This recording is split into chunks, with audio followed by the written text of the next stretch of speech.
There's a big difference between a child who looks fine and a child who actually feels safe, understood, and supported.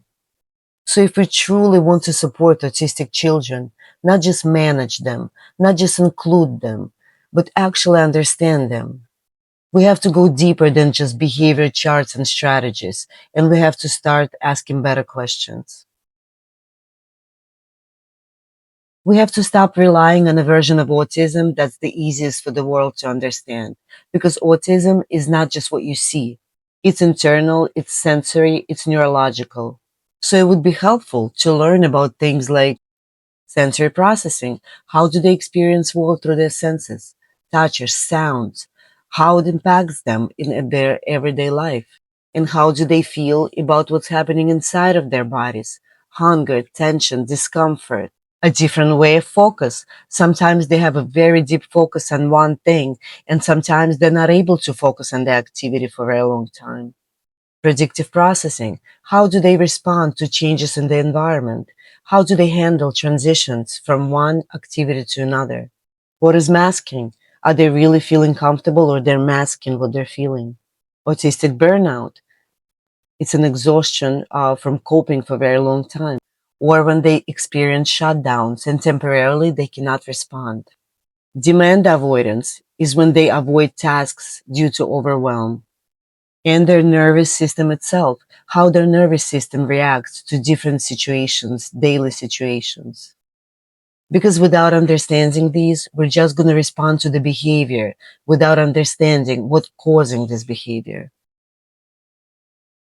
This one extremely important that schools often miss.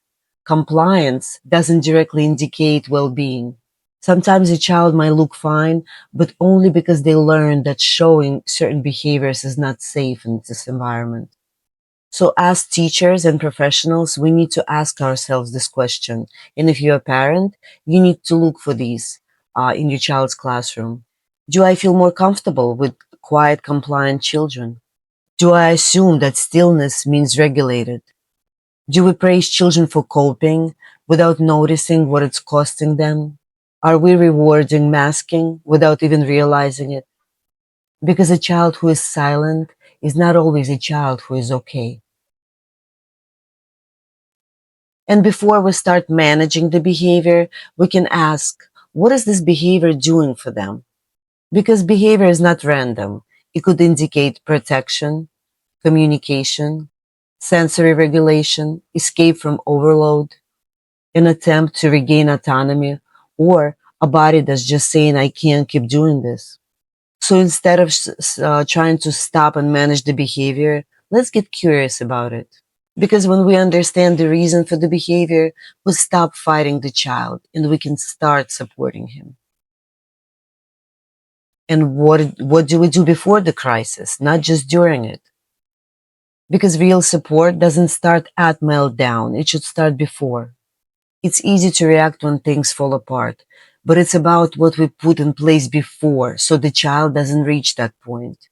Support should be proactive, not just reactive.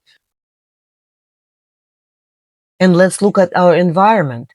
Sometimes we treat the child like the problem to fix, but instead we can look at the environment and see what we can fix in the environment. Is the room is too loud or maybe too vague? Or maybe the pace is too fast? Or maybe we're expecting performance that simply doesn't match their ability yet. Because it just happens too often when we change and rearrange some things in the environment, the behavior changes as well. And how are we communicating?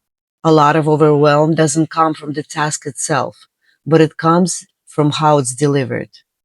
So we can reflect on how many words are we using? Are my instructions too vague or not clear enough? Maybe I'm relying on implied meaning. Do we expect eye contact to prove attention?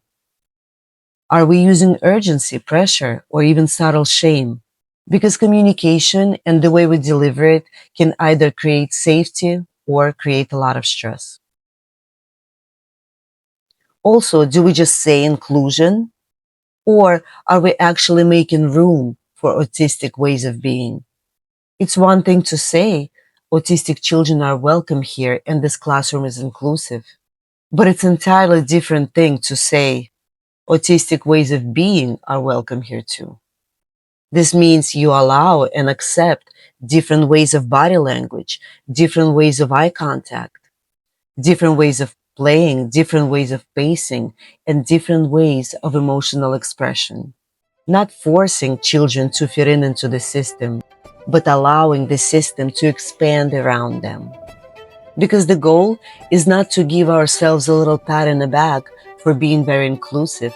The goal is to actually make this world feel safer for these children and actually their whole families. And when we shift from control to curiosity, from compliance to connection, everything changes, not just for them, for us too. And if you are a parent, you deserve support that truly sees your child. And if you work with autistic children, you have the power to become a place where they don't have to pretend. And that can truly change life. Thank you for watching.